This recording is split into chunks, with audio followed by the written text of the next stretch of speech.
All right, welcome everybody to this session about inclusive mobility and the role of guidance. I'm here with my colleague Nina from Sweden, and we have a colleague online, Miriam from Iceland, and she will also be having her part. We have participants online and participants lives. I will have a slide in there for any questions or Q&A. We can follow that on the laptop. So let's get started. Oh wait, I have a click.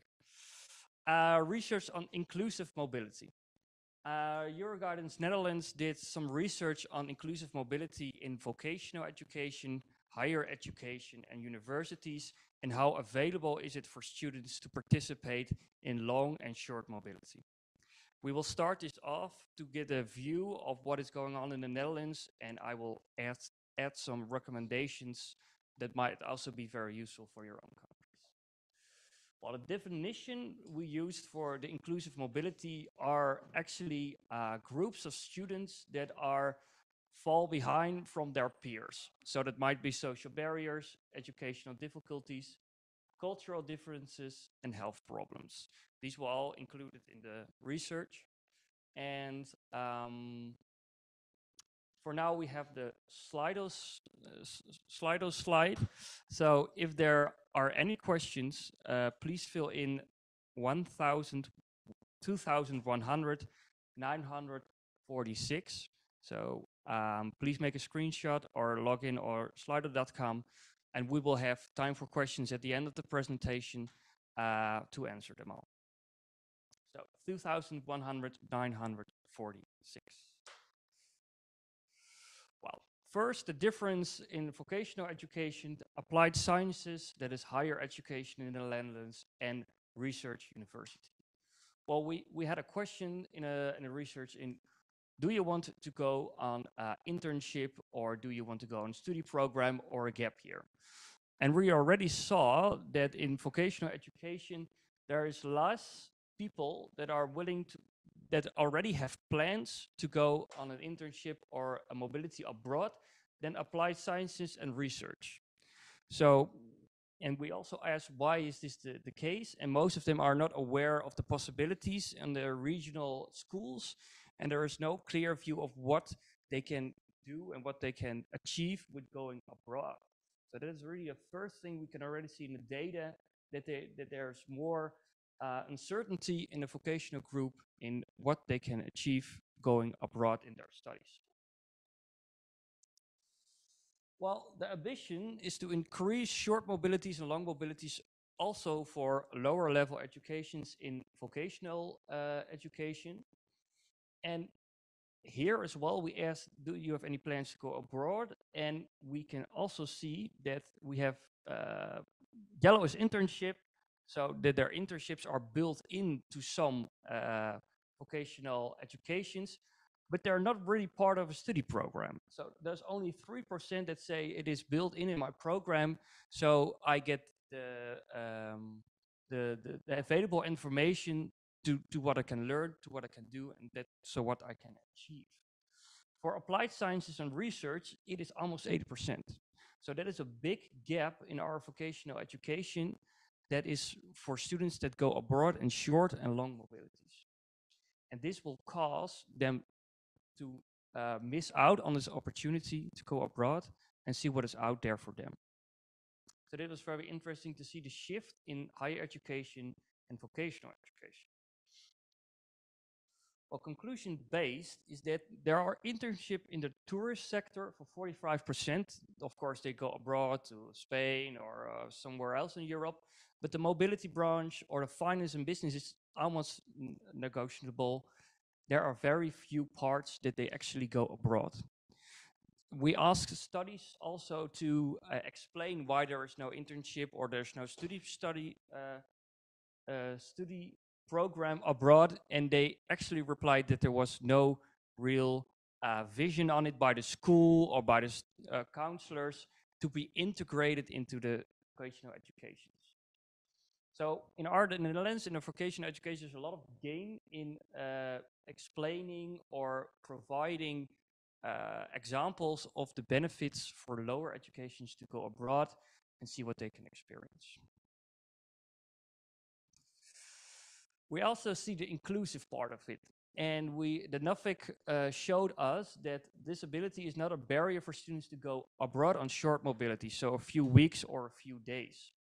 The short mobility is really an entry for them to see, oh, I can go abroad, I can see what is out there, I can experience intercultural competences, and they might actually decide afterwards, later on in their study, to go abroad even more, to go for a longer internship. From interviews, we see that most people with disabilities or health problems or money problems is that they don't even start to imagine imagine a plan abroad. So short mobility can help them open up and see the possibilities outside. So, 42% of students with disabilities say that long studies abroad or should need extra help. And going abroad on a short mobility first will give them what help is needed. How can my school provide it? And students said they will go abroad more often. Development competency, of course, the self-reliance is one of the biggest competencies of education of students are growing in if they go abroad. And that is very interesting because it is far more than university students or higher education. So the self-confidence, they are connected to the world outside. Like university students already have teachers from all over Europe. They have conferences. They are very international. But our vocational education is very regional, and they miss out on the whole world in the European Union. And borders in the European are no more. So I think to grow adaptability in Europe, get a growth mindset, and achieve culture is a really big thing we can grow in the Netherlands because it is still missing. What is a good thing is funding is also a problem, and we see that the budget of inclusive programs is tripled. So the European Union in Erasmus Plus also sees a lot of benefit in sending out vocational students or students with extra help. They can get funds, they can get help, so they can go abroad and experience growth. Let's see if I'm on time. What can we do to help students? Well, we can help them that there is extra funding. We can have more awareness and more attention on best practices of students with disabilities that go abroad. Studies show that it helps them to get the self-confidence to even think about going abroad and get in touch with their student counselor to see see their opportunities. And universities in the Netherlands and higher education had a lot of attention on inclusive mobility, but our vocational education has not. So for us, that is a big gain to have because they're still lacking. So our final recommendations from this part is a vision and proactive policy in short mobilities for vocational education. Trained career counselors, of course, because they need to get into the school, talk to the students, and know what kind of funds are available to send them abroad. Provide explicit information and make awareness more happening. Encourage short mobilities. Focus on individual learning outcomes, so it can be included into modules in our education. And consider alternative forms of mobility. So no long internships for vocational education, but shorter mobility so they can get informed. This will be my part about the developing guidance. And I would like to give the mic to Nina. Thank you very much, Sven. Well, the next part of this presentation is about how guidance can contribute to more inclusive mobility. And I work for the Swedish Euroguidance Center. And so in the Euroguidance network, we have for quite a while, many years, tried to conceptualize this relationship between guidance and mobility. So this is one of our main areas of work, actually. And together with some colleagues from Finland and Norway and Iceland, we wrote an article about this. We brought some theoretical knowledge and some empirical numbers about the Nordic countries together, and it's an article in an anthology about guidance in the Nordic countries. So this is the one I will tell you a bit about. And there we reflected on how guidance professionals can support people interested in learning mobility and what competencies they need to cover in order to be able to do so. And we know, of course, that the mobility is unevenly distributed, and I think it's mainly not only disability, but also socioeconomic factors actually contribute a lot. There is a big difference. Socioeconomic factors determine to a great extent whether you go abroad or whether you don't. So this is also one part of it. But we think that high quality mobility guidance actually can contribute to more inclusion in mobility. And in our study, we identified 3 dimensions of mobility guidance. The first is connected to increasing the volume of learning mobility. And well, there are goals in most countries, both European goals and national goals for increasing the mobility. And I think these goals, they show some kind of resolute desire that we should actually increase international exchange and cooperation. And I think this is very important in the Europe of today to have extensive international exchange and cooperation. And the second dimension is about increasing the learning output from the international learning experience. So using guidance methodology to actually understand one's place in the world and increase also tolerance and intercultural sensitivity. Even from shorter stays abroad, it's possible. Study has showed that even shorter stays can contribute to this. And last, the third dimension is about the compensatory aspects of guidance, how to make sure that people with fewer opportunities can take part in this unique type of learning. If we see learning abroad as a kind of career capital, it's crucial to even out the score between for disadvantaged groups. And the next step in the study was to consider what kind of competencies that guidance counselors would need to be able to support their clients before and during and after a mobility period. And to do that, we concentrated on a model for career capital that was useful for us. And you can see it here in the picture. Knowing why, the first one, is connected to a person's professional motivation and deals with how and why individuals obtain meaning out of their daily work.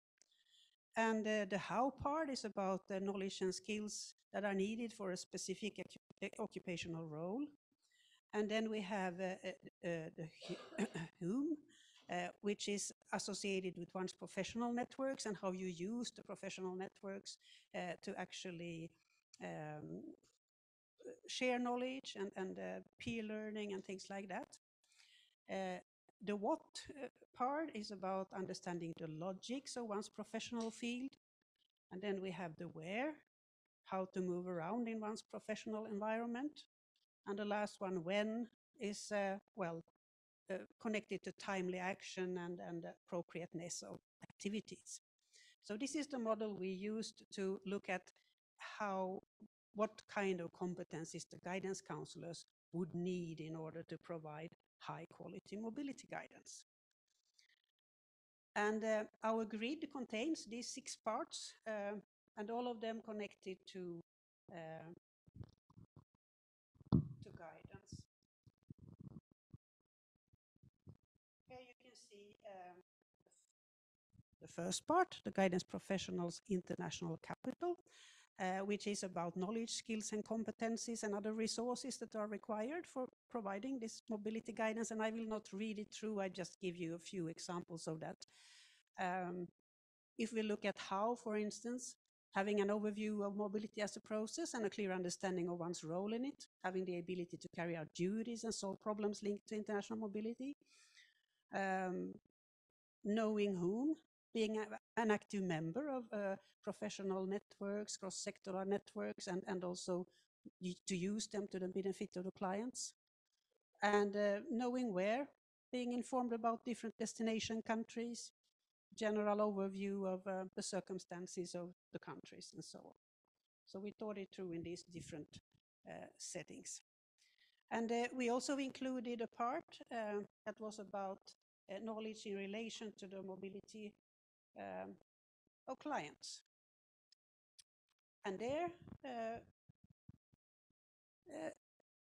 we found that, well, the why part is about awareness and belief in the benefits of international mobility for the individual and the society. If you as a guidance counselor have this knowledge and believe, then this is important.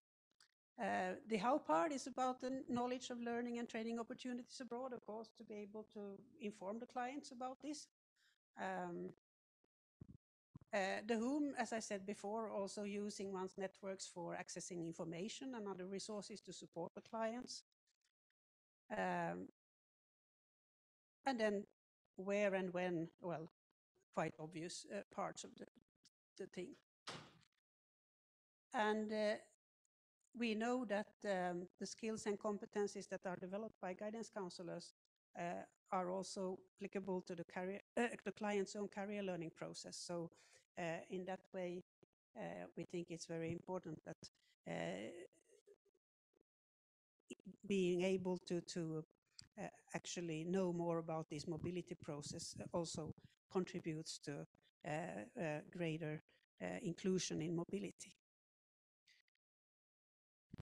And the article I talked about, you can find here in the slide the link to this.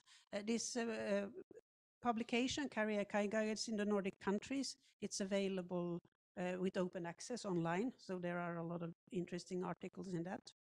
And another publication that I would like to promote in this section is also this CINOP publication on rethinking the professionalism of career practitioners. And there you can also find a link to an article about the international dimension for improved capacity building of guidance professionals. So I think you will get the slides afterwards, so you will have these links with you afterwards. Okay, thank you. Then we will hand over to Miriam, who is with us online. So I hope you can hear us. Hi. Can you hear me? Okay, yes, perfect. We can hear you. Okay, perfect. I'll tell you when to skip on the slides, because I don't think I have the power to control that, and I don't want to mess with technology since it's working so well so far. It's very nice to be there. Well, be here with you in an online format, even though I couldn't be there in person. I hope you're all doing well, and even if you're not doing well, I'm happy that you're here. You can skip to the next slide. So I am the Inclusion and Diversity Officer of the Icelandic National Agency for Erasmus+, and I was established as an inclusion officer last year. And I just want to talk a little bit about the strategy, the process that we went to make as our strategy, and maybe it can be an inspiration for you and your organizations. So in the beginning, we established a little team around this inclusion strategy work, so it wouldn't be on the shoulders of one person. And doing an inclusion strategy is a very daunting task. None of us are actually trained experts in making strategies. So we started by reading through some good practices from other agencies, other national agencies, other organizations. For example, anything that related to our works. We even looked at the inclusion strategy of the Scouting Association in Iceland. So anything that we could get inspiration from. And after starting to read, the three of us, we realized the importance of involving the rest of our colleagues, because we didn't want this to become some sort of document that we would impose on others. So please, if you could skip to the next slide. So it's important to include the other colleagues, just so that they have this sense of feeling that we created a strategy together. And having a strategy is also a way to get more people aware of the importance of inclusion. And we didn't, like I said, we didn't want them to feel like we imposed this document on them. So in order to achieve this, I decided to, not throw them into the deep end straight away, but we started by having a little workshop, which was online, where we introduced different aspects of inclusion. We had discussions and reflective questions, where they were asked to think about inclusion from their point of view, how inclusion had affected them in their lives, and to reflect on things such as their privileges and how it is a privilege to not have to think about, for example, accessibility on a daily basis, because they don't live with a disability where they have to be aware of accessibility at all times. So we had these discussions, we watched some videos, and then a couple of weeks later, we had a half-day workshop where they did some group work. And during the group work, each group was assigned a different aspect of our strategy. So our strategy towards other organizations, our strategy within the organization, etc. And we kind of asked them to put down some goals and answer some questions on how they would want to do this. So we gathered all of the results from the group work, and we used that as a foundation for our strategy. Now you can skip to the next slide, please. And we did try to involve people with different backgrounds. The inclusion team itself has different areas of expertise, if you can say so. There's one of us who is very focused on rural inclusion and has worked with that for a long time. One of my colleagues in the team had extensive experience working with people with disabilities. I am myself an Icelandic person with a foreign background and have worked with this topic for a long time. But we also try to have conversations with the organizations that we have worked with and what they wanted to, get improvements on in our strategy. So we try to take into account things from others. And now looking back, I will admit that I saw some better practices from other national agencies where they even had focus group interviews, and I would have liked to do that. And if I go back into the process, this is something I would like to do. But we kept involving our colleagues throughout the process by giving them updates on where we were standing and asking them for opinions. And then we made a time plan. It was very hard to stick to the time plan because this is a lot of work, especially because even though I am the inclusion officer, I am also responsible for a lot of other things at the national agency. We are a very small agency, as you can probably guess from the size of the country. So it was kind of hard to stick to the time plan, but we just decided to have it anyway, and I would recommend it. You can always update the time plan, but it keeps you kind of, focused on the goal at hand. But you have to expect a strategy like this to take a lot of time. If you rush through it, it probably will not be of good quality. So now you can skip to the next slide, please. And so now we have posted the strategy to our website. It's still only in Icelandic. We haven't translated it yet, and we have yet to put it up in a document. I want it to be put up in a clearly understandable, visible document. This is where we are. It has yet to be translated, like I said, and we're trying to figure out the best ways to monitor and implement and follow up on everything that we've been we've put in as goals into the strategy. And I'm also in the process of creating some talking points for my colleagues so that they can be comfortable discussing inclusion and the strategy itself, because it is, like I said, it's a daunting task. Inclusion, everybody wants to be inclusive, but the problem is that we often lack the words or the experiences to talk about inclusion. So next slide, please. So what we learned that doing group work was a really good way to include our colleagues. They're still talking about that workshop, and the discussions that came out of that workshop had effects lasting longer and lasting into like the entire organization. So the organization, the national agency, is within a bigger organization, and some of the discussions we had in the group work kind of had effects into the entire organization. We have now, for example, gotten individuals from an NGO for people with disabilities to come and do. They looked at the office setting, and they evaluated how accessible it would be for a person with disabilities to come and work in this environment. So this is something that came up during this group work. By having this dialogue between us and forcing everybody to be involved, raised the awareness of the importance of inclusion. So it wasn't only me and the team who were aware of inclusion. Everybody started to think about inclusion a lot more. So we realized that this inclusion workshop and the self-reflection was very important. So my final bits on this presentation will be about the self-reflection of inclusion. So the next slide, please. I'm trying to keep up with time here. Yep, so why self-reflection is important.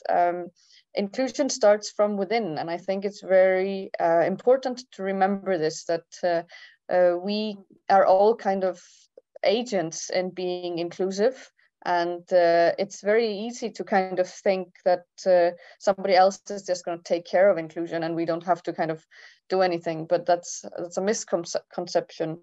So it's kind of important while we're working on the topic of inclusion to note how inclusion is affecting our lives already, or how inclusion or lack of it might affect us or others. So I encourage everyone to practice putting themselves in other shoes. There's a good video that I didn't include in the slides, but you can look it up. It's on YouTube. It's called Inclusion Starts With I, and I think it's quite.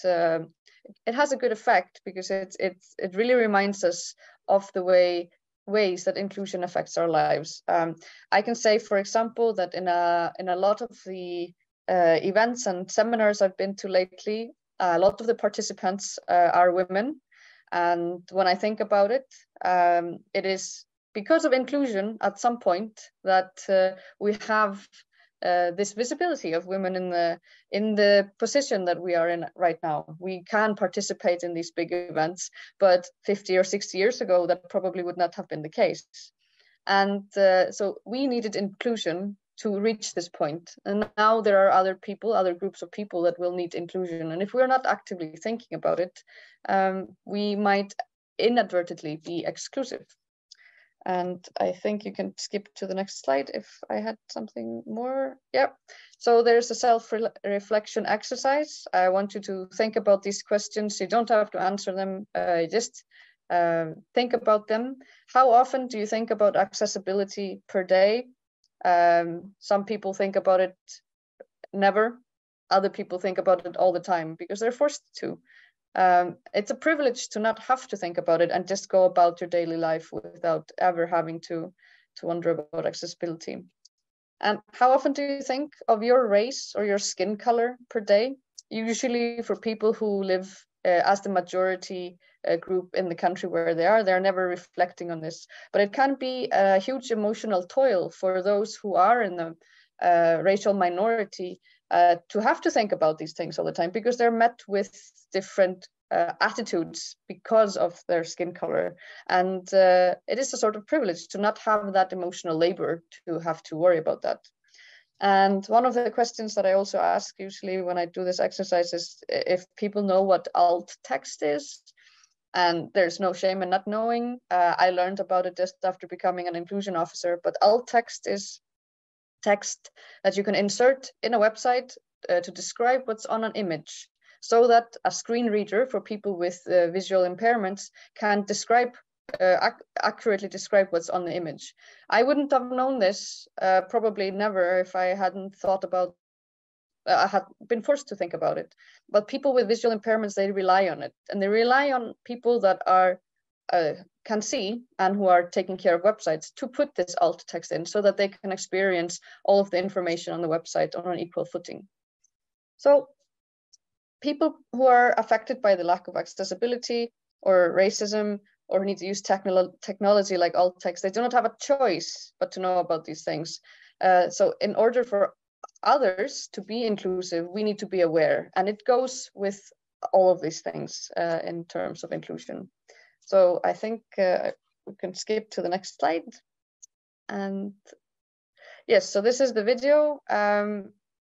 This is what it looks like. We're not playing it now because it's a PDF, so you can skip this one.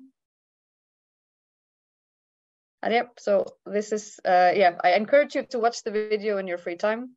Thank you for listening.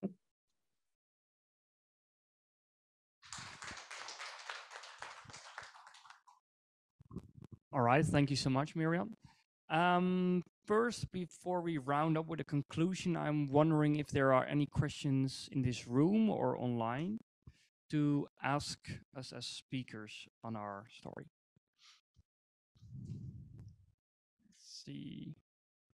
So far, no questions.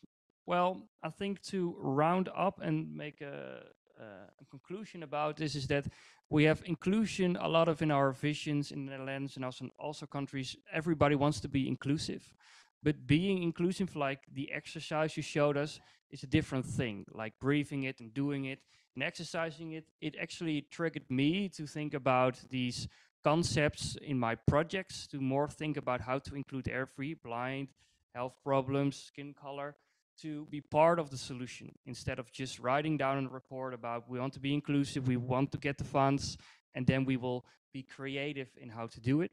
There is no actually exercise, no room for reflection in inclusive mobility or inclusive education. When we discuss inclusive mobility, actually, I think very few guidance counselors are actually aware of what it takes for young people to go abroad, and how the support could help more young people to actually take this step. And as I said, if we regard this mobility experience as kind of career capital, I think it's very important that we try to support young people in this. So yeah, I think educating guidance counselors in this area would also contribute to more inclusion. Yeah. Yeah. Thank you. I also thought about that we might define inclusivity differently in different countries, that it's not and this discussion around what is included should be also broadcasted more, I think, because it's maybe sometimes it's easiest to deal with the physical disability, but there's so many more things. For example, what Miriam said about even rural disadvantages and so on. So to even have the discussion, and then it's easier to do some changes. Yeah. Yes, so the discussion is very important, and the reflection for each region, school, or in Europe about how does it feel to be included, how do we actually talk about it, because it is in our visions, but it is not in our discussions, I mostly see.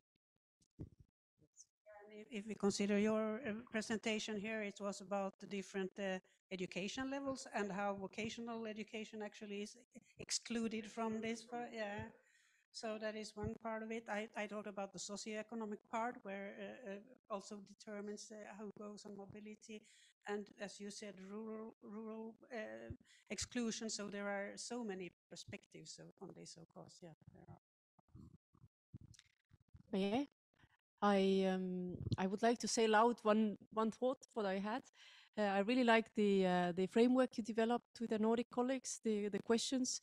And I was wondering whether it would make sense to have a study on it. So what professionals feel, what their competencies actually are, and where are the gaps. So, to link it to the competence frameworks nationally, we have the professional standard in Estonia. So how this is reflected there, and what is the state of play? So, yeah, next to the theoretical background would be also what is the practice. So, invitation to Yes. continue this idea. There is definitely room to take it forward, and I think this was a very first small attempt to do something about it, to actually conceptualize this relationship between guidance and mobility. But I think the next step would be, of course, to ask guidance professionals themselves and to see what they think about it. And I think we could develop it a lot if we put some more thought and research into it. Yeah, thank you.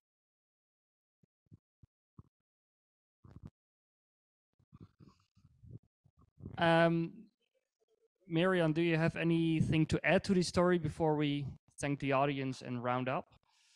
Yeah, actually, I had one thought, but I remember having this conversation with study counselors, or like international counselors at the University of Iceland, where we were discussing the different ways that students perceive these opportunities based on of their situation, and the different ways the career counselors assumed, or the study counselors assumed, would be a hindrance or not. For example, they thought that student with an immigrant background would be more likely to seek out opportunities for mobilities because they had an immigrant background, and in their mind it quickly went to like, yeah, they know about going abroad since they have this experience, or in their families. But the reality is that often people might come from countries where they don't even know about like freedom of movement like we have in Europe, and the parents are often, they took a long time to maybe get to the country and build a life for the young their children, and then for them to go abroad living on their own is maybe more daunting than for somebody from a local background, who has a family history of somebody going abroad for university degrees. I think it also we had discussions about people from LGBTQ minorities that might not feel as comfortable moving around because they don't know how they will be received, but that this is something that, because of the Icelandic reality, they had never really considered as a hindrance. So I think it's just good to keep in mind that we might have ideas on what is a hindrance for a young person, which is maybe the complete opposite of the actual reality. Anyway, I don't really have anything more to add. I hope that made sense. All right, thank you so much. Our studies actually also showed that we have assumptions about migrate backgrounds, but they actually go abroad even more than our original population. And a lot of counselors had the assumption that they would not do that. So that was very interesting. So open discussion, try not to make assumptions. Yeah, that's good. Yeah, it was very surprising to all. So, we have one more question. Just a little comment on Miriam. This reminds Ava from Euroguidance Austria. This reminds me that we also need to have information on the receiving countries. So if somebody has, let's say, visual impairments, to be able to tell them what can they do when they go to, let's say, an Austrian university coming from wherever, Estonia, for instance. So we need to be aware what our environments are, and then mutually inform each other, because we can only be experts on our own countries, really. And these, of course, conditions constantly change, luckily, hopefully to the better. Exactly. I really agree with that. That's a very good point. All right, that will be it for our session. There will be lunch now, and thank you so much for coming and attending our session.